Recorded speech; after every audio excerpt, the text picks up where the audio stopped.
श्री गणेशाय नमः। श्री सीतारामाभ्यां नमः। श्री हनुमते नमः। श्री उमापते नमः। श्री गुरुवे नमः। सब संतन की जय जय। जय जय सीताराम। राधे श्याम।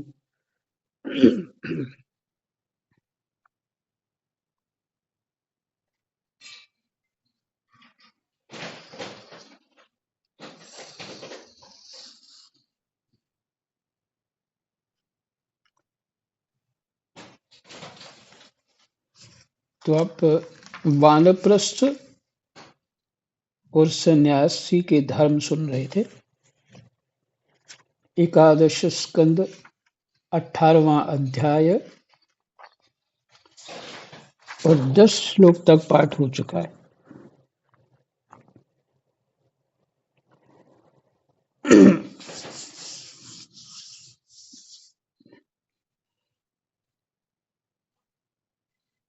भजन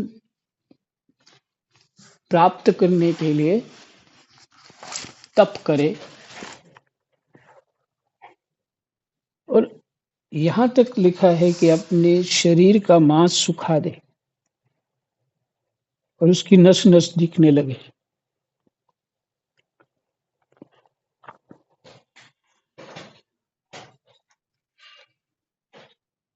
लेकिन जिस तरह का ये तप बताया उसमें केवल मांस सूखता है, शरीर के जो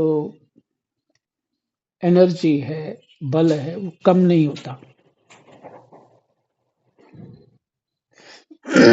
ये प्रसंग रामायण जी भी है। भरत जी ने जो तप किया उससे उनका शरीर तो घट गया लेकिन तेज बढ़ गया।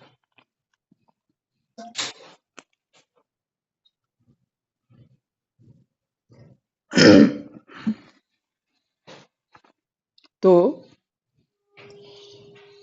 ये सभी जो हम गृहस्थ का धर्म पालन कर रहे हैं और कठोर तपस्याएं भी कर रहे हैं, तो उसका फल जो है सुख लेना ठीक नहीं है। तो सुख की एक सीमा है, थोड़े देर के लिए प्राप्त होता है। जितना आपने काम किया उतनी लेबर मिलनी है, उतना ही आपको उसके बदले में कुछ धन मिलना और वो समाप्त। और फिर वहीं खड़े जहां पहले थे। तो भगवान कहते हैं जो व्यक्ति स्वर्ग इत्यादि के भी सुखों को अर्थात ब्रह्मलोक के सुखों को भी फंस जाता है वो मूर्ख ही है। हालांकि वहां की जो अवधि है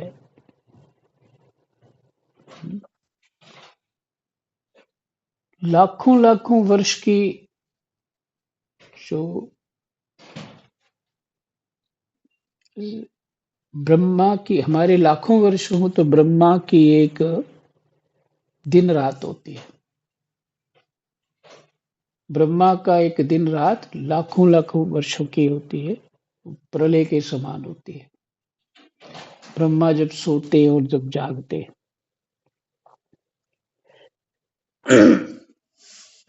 तो उस ब्रह्मलोक का भी सुख जो है भगवान कह रहे वो भी कुछ नहीं है। स्वर्ग का तो गिना ही नहीं, क्योंकि ये जो शरीर है मनुष्य शरीर की यही महिमा है, इस मृत्यु लोक की यही महिमा है कि भगवत प्राप्ति कर सकता है।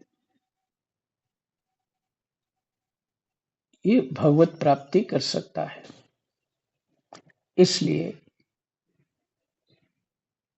देवता लोग भी चाहते हैं कि भारत भूमि में हमारा जन्म हो, ऐसा पुराणों में वर्णन है।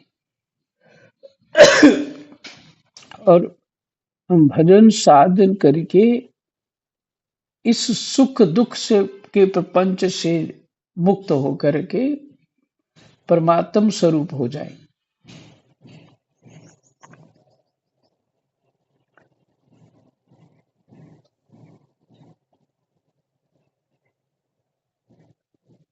तो ये मुख्य बात थी, जिसमें 10वें श्लोक में है, प्रिय उद्धव, जो पुरुष बड़े कष्ट से किए हुए और मोक्ष देने वाले इस महान तपस्या को स्वर्ग, ब्रह्मलोक आदि छोटे मोटे फलों की प्राप्ति के लिए करता है, उससे बढ़कर मूर्ख और कौन होगा। इसलिए तपस्या का अनुष्ठान निष्काम भाव से ही करना चाहिए।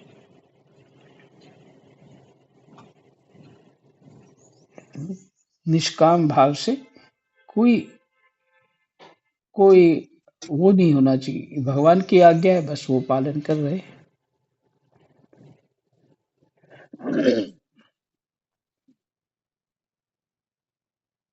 हम जो अपने माता पिता की आज्ञा का पालन करते हैं, वो किस लिए, कि वो प्रसन्न हो रहे हैं, इसलिए। बस इतनी ही बात है।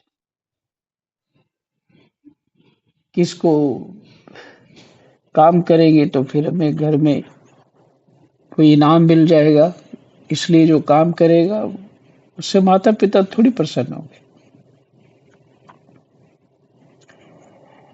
बस ऐसे ही निष्काम भाव से ही करना चाहिए। प्यारे उद्धव, वानप्रस्थी जब अपने आश्रमोचित नियमों का पालन करने में असमर्थ हो जाए, कृष्णाय वासुदेवाय हरे परमात्मने प्रणतः क्लेशनाशाय गोविंदाय नमो नमः। प्यारे उद्धव, वानप्रस्थी जब अपने आश्रमोचित नियमों का पालन करने में असमर्थ हो जाए, जो वन में रहने वाला साधक है, जिसको वानप्रस्थी कहते हैं, अब जो उसको नियम करने हैं उसको असमर्थ हो जाए, बुढ़ापे के कारण उसका शरीर कांपने लगे, तब यज्ञाग्नियों को भावना के द्वारा अपने अंतःकरण में आरोपित कर ले।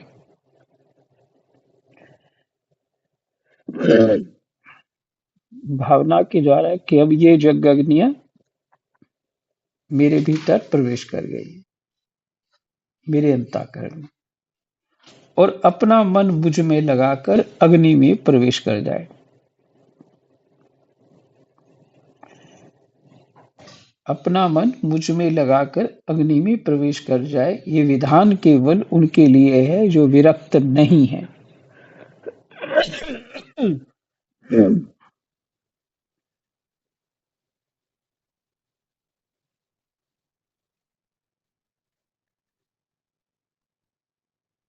जो जम्मू के लोग हैं ना, सुन रहे हैं, आपको ज्ञात होगा ही कि शास्त्री जी थे, द्वारकानाथ शास्त्री। उन्होंने एक पिंजरा सा बनाया, उसमें लकड़ियां रखी और पत्नी सहित उसमें चले गए अंदर, बाहर से आग लगा दी, उनका शरीर पूरा हो गया। हाँ जी महाराज। ठीक है ना? हाँ जी। हाँ जी महाराज जी। हाँ जी। उनकी मिसेज भी साथ ही थी, उनकी मिसेज भी साथ ही थी, चंपा देवी। हाँ जी। चंपा। तो यह विधान केवल उनके लिए है जो विरक्त नहीं है। यदि उसकी समझ में ये बात आ जाए कि काम्य कर्मों से उनके फलस्वरूप जो लोग प्राप्त होते हैं, वे नरकों के समान ही दुखपूर्ण हैं। कामना युक्त कर्म करने से फल की इच्छा के बिना तो हम व्रत भी नहीं रखते। ये मिलता है फिर वो पढ़ते हैं हम, उसका क्या-क्या फल होता है।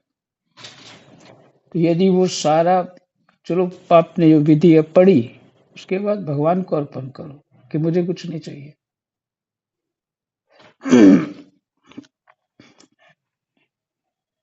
इसलिए देखिए सिद्धांत है कुछ ऐसे, जिसको संसार चाहिए वो काम्य कर्म करे, कोई दोष नहीं है। जिसको संसार में रहना है, रचना पचना, इधर ही सुख दुख सहन करने हैं, वो काम्य कर्म करे, कोई दोष नहीं है, किसी को कोई समस्या नहीं, भगवान कह रहे हैं ये बात। जिसको जिसका सत्संग से विवेक जाग गया है, वो काम्य कर्म करे ही नहीं, भगवान का भजन करे। जो भी कर्म हो परमात्मा की प्रसन्नता के लिए ही करे। ये तो कर्म योग हो जाएगा। और काम हम कर रहे हैं, ये कहते हैं हम ग्रस्त में हैं, मोह मोह से भरे पड़े हैं, कामनाओं से भरे पड़े हैं। फिर वो हम कहते हैं कि देखिए ये भी तो धर्म है, ये भी तो धर्म है। क्या ये कामना है कि पहले आपने संसार रच लिया, अपना इतना बवंडर खड़ा कर लिया, उसको पालन करना अब धर्म हो गया? नहीं, ऐसा नहीं। शरीर तो मात्र मिला हमें भगवत प्राप्ति करने के लिए, यह संसार का प्रपंच रचने के लिए नहीं मिला है। और यहाँ तो जन्म मरण होता ही रहेगा, अंत तो होगा ही नहीं। तो धर्म में फंसे रहो फिर, ये कौन सा धर्म है? ये सकाम धर्म है, जिसका परिणाम उसके बाद सुख दुख फिर होगा। लेकिन जिनका विवेक जागृत हो गया, उन महापुरुषों की कृपा हो गई, बात जिन्होंने समझ ली, भागवत जी का सार समझ आ गया जिसको, वो केवल परमात्मा की ही चाह करेगा और कुछ नहीं चाहिए मुझे, कोई धर्म नहीं चाहिए। गोस्वामी तुलसीदास जी क्या कहते हैं? अर्थ न धर्म न काम रुचि, गति न चहु निर्वाण, जन्म जन्म रति राम पद, ये वरदान आन। मुझे प्रभु न अर्थ चाहिए, न धर्म चाहिए,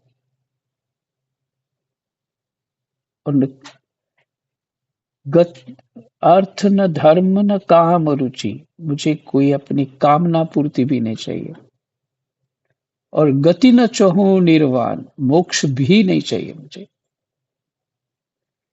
निर्वाण पद जो होता है वो भी नहीं चाहिए। तो चाहिए क्या? गोस्वामी लिखते हैं, जन्म जन्म रति राम पद, हे प्रभु मुझे जन्म जन्म हो और आपकी भक्ति करूं,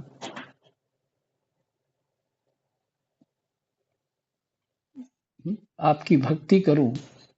क्यों? वो भक्ति का जो सुख है वो कैसा है? आया बोलैया राम का दिया कबीरा रोए, जो सुख साधु संग में सो बैकुंठ न होए।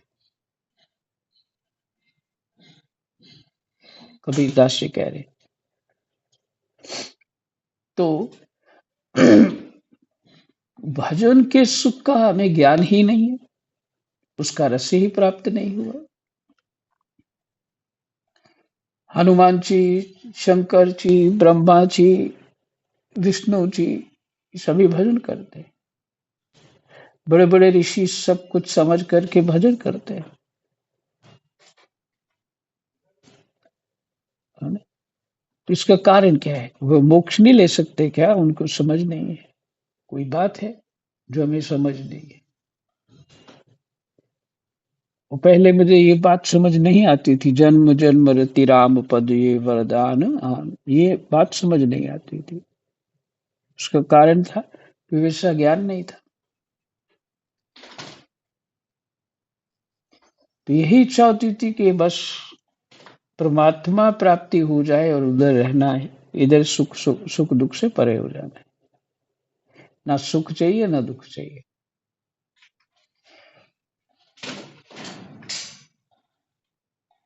तो यदि उसकी समझ में ये बात आ जाए कि काम्य कर्मों से उनके फल स्वरूप जो लोग प्राप्त होते हैं वे नरकों के समान ही दुखपूर्ण हैं।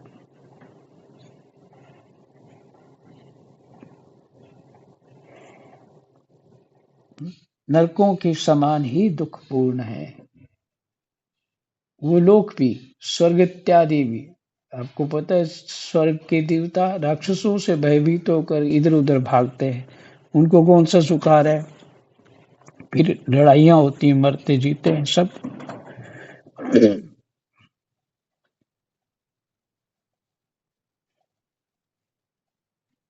जीव को परमात्मा में मन लगाए बिना कभी विश्राम नहीं हो सकता। और वो क्या है, परमात्मा स्वरूप तो तुम ही हो ना। अपने स्वरूप में रहने अपने स्वरूप में रहने के लिए तो भजन ही करना पड़ेगा ना। मैंने अपनी स्मृति करने के लिए अपना चिंतन करना पड़ेगा इस बुद्धि के द्वारा। फिर स्मृति भी अर्थात बुद्धि ही छोड़ देनी है और अपने आत्म स्वरूप पे स्थापित हो जाना है।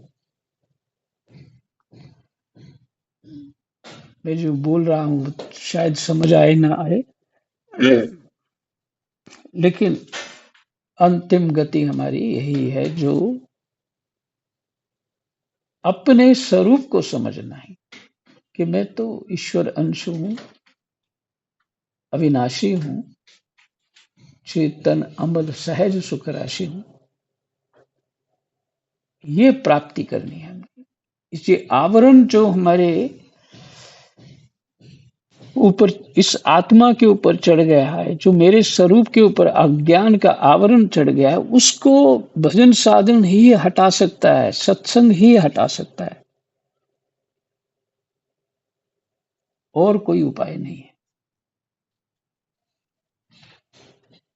है किसी तरह का कोई उपाय नहीं।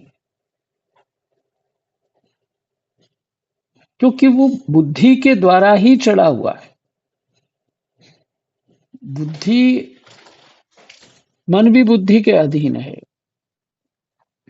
और बुद्धि के द्वारा ये अज्ञान हुआ है और उससे वो आवरण चढ़ गए हैं।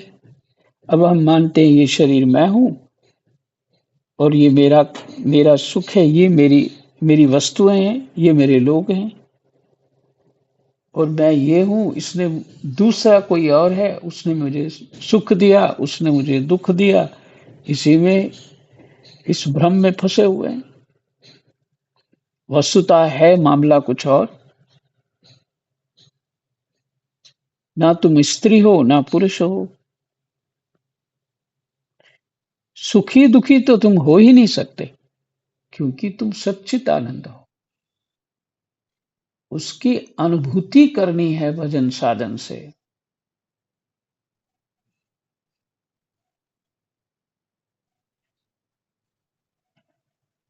और हम ये कुछ और विचार करे जा रहे हैं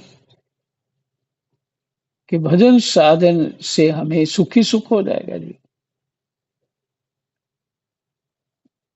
मैं भी खुश और मेरे मेरे भी खुश, मेरे जो लोग हैं वो भी खुश। हम ये सोच रहे हैं। ये तो बहुत छोटा तुच्छ फल है, और जो वास्तविक फल है अपने स्वरूप को जान जाना।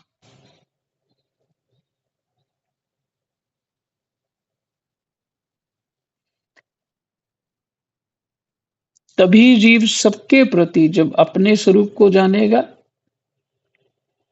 तब दूसरों का स्वरूप भी समझ पाएगा तो दूसरों के साथ उसका व्यवहार कैसा होगा? आत्मवत, अपने जैसा।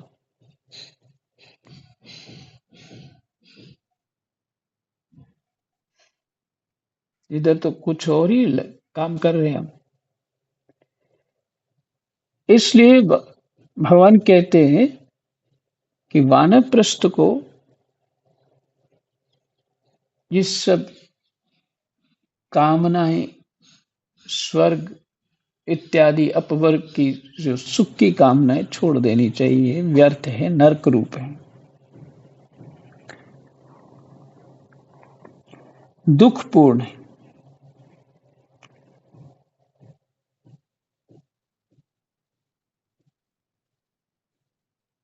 और मन में लोक परलोक से पूरा वैराग्य हो जाए। हाँ, एक बात, धुंधकारी ने कौन से दंड बैठक निकाले थे, कौन से तीर्थ किए थे, कौन सी तपस्याएं की थी, क्या किया था? श्रीमद् भागवत मात्र सुना था और बुद्धि शुद्ध हो गई, अंतःकरण शुद्ध हो गया और अपने स्वरूप को जान करके वो भगवत धाम चला गया। समस्या हमारी बुद्धि में है, वो कसरत हम कुछ और कर रहे हैं।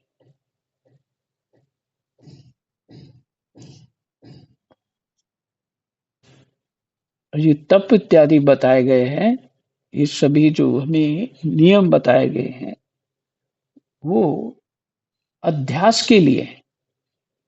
अध्यास हमारा दृढ़ हो जाए, वो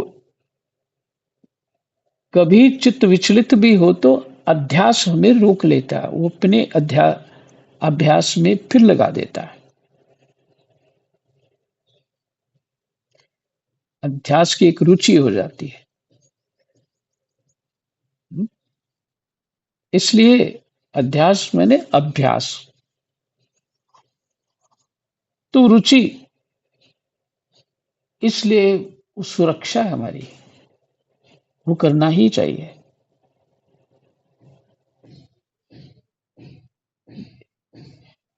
जो हम जो भी कार्य करें, हम अपने जो भी करते हैं, जो हमें कार्य अच्छे लगते हैं, भजन पूजन इत्यादि, परमार्थ, या जो भी कार्य हमें प्राप्त हो, वो हम तो परमात्मा की प्राप्ति के लिए करें। ऐसा नहीं कि कार्य बढ़ाते रहें, कार्य को कम करते जाना है, धीरे धीरे धीरे, कुछ नहीं करना है। क्योंकि कर्म से भगवत प्राप्ति नहीं हो सकती, संभव ही नहीं। क्रिया में, क्रिया के परिणाम से, क्रिया तो तमोगुण वाला स्वरूप है, क्रिया के परिणाम से उस तत्व की जो बुद्धि से परे, वो कैसे प्राप्त होगा? वो बुद्धि रूपी आवरण हटाने से ही प्राप्त हो सकता है।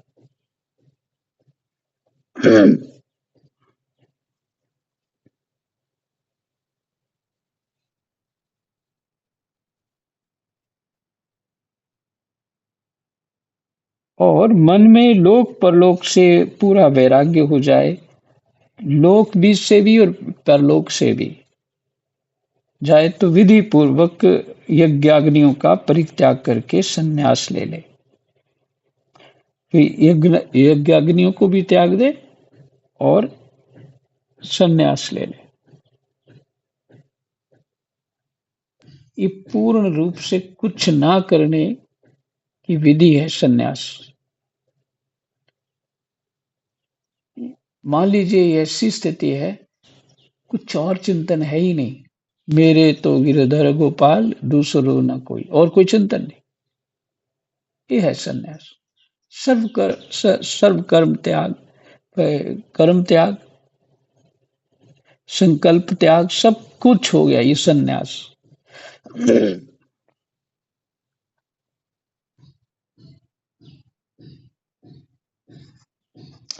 उसको तो कहा गया है कि तुमने अपने लिए कुछ अग्नि नहीं जलानी है,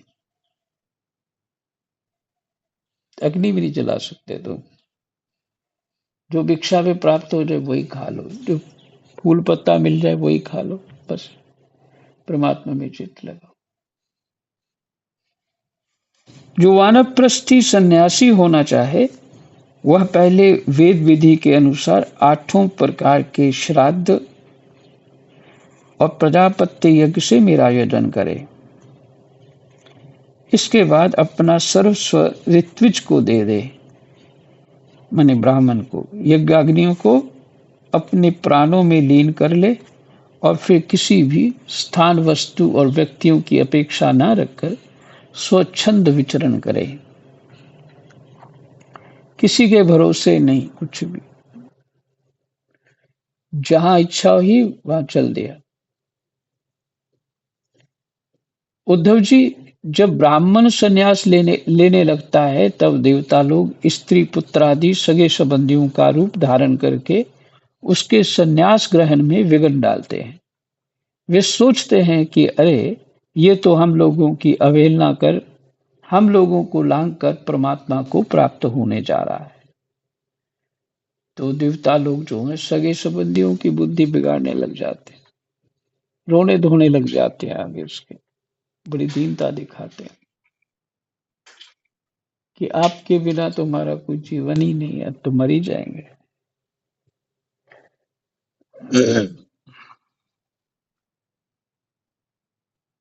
तो यदि सन्यासी वस्त्र धारण करे तो केवल लंगोटी लगा ले और अधिक से अधिक उसके ऊपर एक ऐसा छोटा सा टुकड़ा लपेट ले कि जिसमें लंगोटी ढक जाए, तथा आश्रमोचित दंड और कमंडलों के अतिरिक्त और कोई भी वस्तु अपने पास ना रखे। आश्रमोचित दंड, उनको एक दंड दिया जाता है, वो विष्णु स्वरूप होता है। उसको 24 घंटे वो पकड़े रखते हैं, माने जब सोना होता है तभी तो खड़ा करके किसी के सहारे और फिर सो जाते हैं। नहीं तो सारा दिन उनके हाथ में रहता हो। ऊपर उन्होंने ऊपर कपड़ा डाला होता है ऐसे दंड, उस दंड की बात कर रहे हैं। कमंडलू, दंड कमंडलू और कोई भी वस्तु अपने पास ना रखे। ये नियम आपत्ति काल को छोड़कर सदा के लिए है। कोई बीमार हो जाए, कोई रोगी हो जाए, सन्यासी इत्यादि, शरीर ही खराब हो जाए, वानप्रस्थ के बाद शरीर तो कमजोर हुआ, फिर और खराब हो जाए, तो कहीं किसी घर का आश्रय ले ले, कहीं किसी घर में रहना शुरू कर दे। ऐसा तो ऋषियों ने किया है, या किसी आश्रम में रह ले। और ऐसे लोग, कोई भी किसी के पास कोई कमरा होता है, कोई जगह होती है, वो बोलते हैं अच्छा बाबा आप यहाँ भजन कर लो, और घर वाले कुछ ही बना समयानुसार कुछ उनको दे देते हैं, वो अपने भजन में लगे रहते हैं। ये मौका तो बहुत विरले लोगों को मिलता है।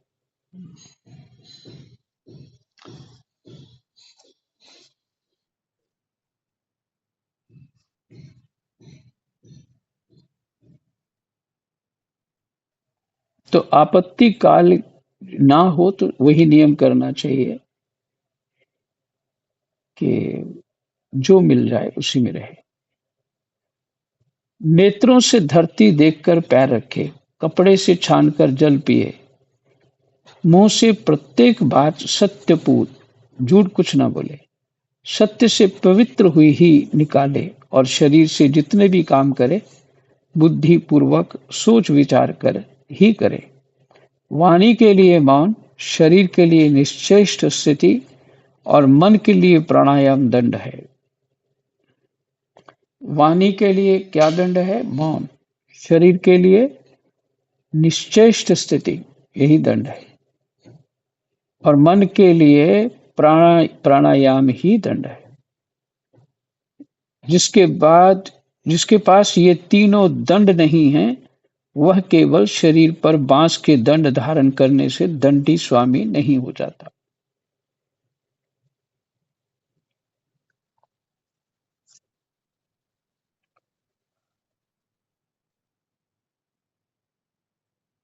सन्यासी को चाहिए कि जातिच्युत और गोहघाती आदि पतितों को छोड़कर,